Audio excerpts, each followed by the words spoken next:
Boston Red Sox have taken a series sweep in Oakland, a 3-game series sweep, winning game 3 of the series 5-2. Big game for the pitching and also a nice game from the offense today to complete the series sweep and put the Red Sox in the third wild card spot. Big for the Red Sox heading into this 4-game series against the Angels. We'll get into all that and more here on Red Sox Recap on Bleacher Brawls. My name is Derrik, and let's get into it.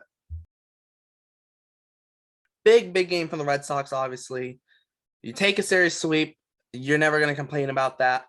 And first things first, Rich Hill did give up that run in the first inning, but was lights out after that. Retired 16 straight hitters up until the first hitter of the 7th inning, where he gave up the single. And it was a very good game from Rich Hill. It drops his ERA to 4.40, and Rich Hill has had some good starts. He's had a couple starts where he hasn't been good, but he's also had some good starts. And as a number 5 starter, you take it. You take what you get from him. And he gave the Red Sox a very good start today. Very nice to see. Also, the bullpen put in some good work with John Schreiber going an inning without giving up a run. Danish going in without giving up a run. Bleacher did give up a run in the 9th, so not great. But the Red Sox still held on for a 5-2 victory. Offensively, so decent games from some guys. A couple guys kind of just had a hit here. The only guy with 2 hits actually for the Red Sox was Rafael Devers. He's the only guy to reach base more than once by way of, unless someone reached on a fielder's choice.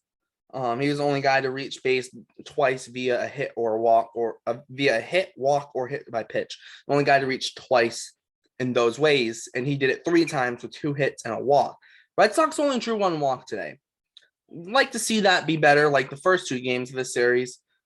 But, they won the game, so I'm not going to get on it too much because they did win. Big game from Devers, obviously, the 2 hits, 2 for 3, also drew a walk, 2 RBIs from him. The other 3 RBIs came from none other than Franchy Cordero, a 3-run opposite field homer, just smoked off the bat. And Franchy Cordero has continuously been proving so far this year that he's an MLB player and he can play every day. And it really is fogging up the Bobby Dalbec situation. Yes, Dalbec played today, and yes, he had a hit. He also struck out twice and didn't look great. Didn't make some nice picks at first. So we'll see. The thing is with Dalbec is Cassis is in AAA. Yes, he's injured now, but he'll be in the big leagues by next year. At the latest, start of next year. Unless there's a big, massive injury. And you have Franchy who can play first, and he's been playing well. It leaves Dalbec in a weird spot because it's kind of like, okay, where do you put him? You're kind of running out of room for him. And it wouldn't be surprising if the Red Sox dealt him at the deadline, even if they didn't want to. But if they're in contention for a playoff spot, they're going to try and go out. And I think one of the things they are going to try and shore up is the bullpen. And you could flip Dalbec for a bullpen piece. They did it last year with Michael Chavis. I'm not saying Dalbec's the same as Chavis. I think Dalbec has more value right now than what Chavis had last year. But, Chavis, the Red Sox just couldn't get anything out of him, and he was blocked and didn't really have a room for him on the roster. So they flipped him to Pittsburgh and brought back Austin Davis. And Davis has been good this year, and he did help out at times last year on the bullpen too. I think that's probably what you're going to look like. And I mentioned this in Miguel Andujar video that we did. And with Miguel Andujar, the Yankees aren't going to get something crazy for him, but they could still get like a reliever that could help them out down the stretch or something. And the Red Sox are going to have to do something. Now, Dalbec's value is higher than both of Andujar and Chavis, but it's most likely going to be some sort of reliever or a important bench piece that kind of pushes you over the top. Because you're getting to a point where with Dalbec, and it's similar point with Duran, it's you either got to play them or you got to figure out what you're going to do with them. Duran, he did have a hit today, but he also did strike out 3 times. So, yes, 2 of those strikeouts are against Frankie Montas. Frankie Montas is a very good pitcher. So, he doesn't get a pass, but it's, yes, we recognize you're going against one of the better pitchers, one of the better starters in the big leagues. A definite number 2 starter, borderline ace when he's on. So, yeah, you don't like to see him strike out 3 times, but, it happens to everyone. So it's just one game. So I'm not going to put it totally against him. but he has done well since being called up, and including like his last call up this year when he played in that one game. The thing with Duran is it's like, what do you do with him? Because you have Kike in center, you have Bradley in right, Verdugo on left, Franchy can play some outfield. JD, if they ever if they ever put him out there again, he could play like a left field or one game in right field in a park that's not Fenway Park. But there's still like it's with getting with Duran, it's like, okay, what do you do with him? But the problem is with Duran, it's not like Dahlbeck where the corner infield spot there's a lot of infielders. There's not a lot of outfielders in the system. Obviously, I think the Red Sox target that in draft this year, but there's not really a lot of guys in the system that are outfielders. So so it's that thing of, do we want to get rid of them and risk being short on outfielders that we can call up that at least we feel have promise? Or do you keep them and hope that, not hope that there's an injury to someone, but hope that, if that you keep them because in the case something happens, we'll see. We'll see what happens. But yeah, I mean, who knows? Who really knows what's going to happen? I think the big thing though is with this Red Sox team right now doesn't really have anything to do with this game. It has to do with this series upcoming. A little bit of technical difficulties, but I'm going to continue going where I was about to go. The Red Sox pitching matchups for this upcoming Angels series. The Red Sox guys they're throwing out in order is Waka, Whitlock, Evaldi, and Nick Pivetta. The Angels have Syndergaard slated for game 1. The others we're not 100% sure on. It looks like it could be an Evaldi Ohtani matchup on Wednesday, but we're still not 100% sure. So we'll see where everything lands.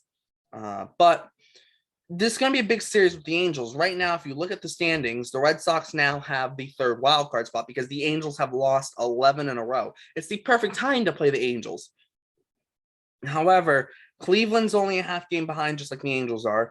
The White Sox are only a game behind. Texas is only a game and a half behind. And even Seattle, who the Red Sox are going to play after this Angels series, they're only 3 games behind. So the Red Sox still have to win. It's not like you get here and it's like, okay, we can just kind of tread 500 now. No, you still got to win games. And you shouldn't be satisfied with the wild. Obviously, like, I'm happy we're in a wild card spot, 100% happy. But we shouldn't just sit on our hands and be like, you know what, we're just into the 3rd wild card spot. We'll be okay. Like, no, we still got to fight because other teams can get on hot streaks and take us out of the wild card spot, even if we have been playing decently. And that's the thing. Right now, the Red Sox, they have won 4 in a row, so it looks like they're on another kind of winning streak. Hopefully, it was just like a bad week again in that Baltimore and Reds 7-game stretch. So it was a bad 6 days. Hopefully, that's just the case. Because they just came to Oakland. Obviously, Oakland's not a good team, but they swept them. Sweeping any Major League Baseball team is still not easy. And then now they're going to get the Angels, and they can just take 3. If they take 3 out of 4 from the Angels, they gain 2 games on the Angels. And then you get Seattle. If you can win that series and go 2 out of 3, like, that's huge. The Red Sox have done very well recently, series-wise. In their last few series, going back to that Atlanta series, they split the series, win series against Texas, win the series against Houston, sweep the Mariners in 4, win the series in Chicago against the White Sox. They lost the Baltimore series, that 5-game series. They split the 2-game series in Cincinnati. Now they come back and swept Oakland. They can get another couple series wins. That'll be huge. And if they win these next 2 series, it'll only be 1 series loss in a month. That's big. That's big for the Red Sox.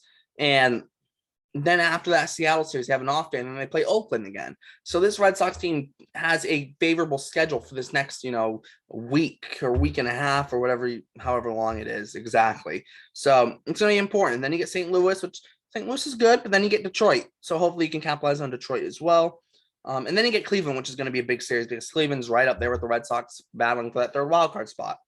So the Red Sox are going to be playing a lot of important games against some lesser competition, but also you get a team like Cleveland and also a team like St. Louis who are better, and you got to beat them, especially Cleveland because they're right on the Red Sox tail, just like the Angels are. So it's going to be a big, important series. And even like the Oakland series, like this series and this next one against Oakland, they're still very important because you still have to beat these teams. If you go out there and just being like, oh yeah, we're going to beat them, no problem. These teams can still beat you. And it's because it's the big leagues. these guys are all good enough players to be in the big leagues. Some are very good big league players. Some are not so great big league players, but still big league players. And on their day, they can still play well. So that's the thing. Guys are just going to stay focused, stick to it. Just keep on grinding, keep on getting some wins. And don't look at the team. Don't look at the Yankees way ahead of you. Don't even necessarily worry about the Rays, the Blue Jays. Just focus on yourselves and just keep pushing and keep winning games because that's what matters the most. But that's going to wrap it up. Obviously, a big game for the Red Sox, so it's nice to see them win. Check out everything in the description, the Twitter, Instagram, the podcast, the website, all the Crew's Twitters are down there. We did a Don Rafael at Prospect Pipeline, did that last week, and he just got promoted to AA to the Portland Sea Dogs. So that'll be up on the screen, as well as some other videos and playlists that we have. So thanks for tuning in. My name is Derek, and this is the Red Sox Recap on Bleacher Brawls, and we'll see you next time.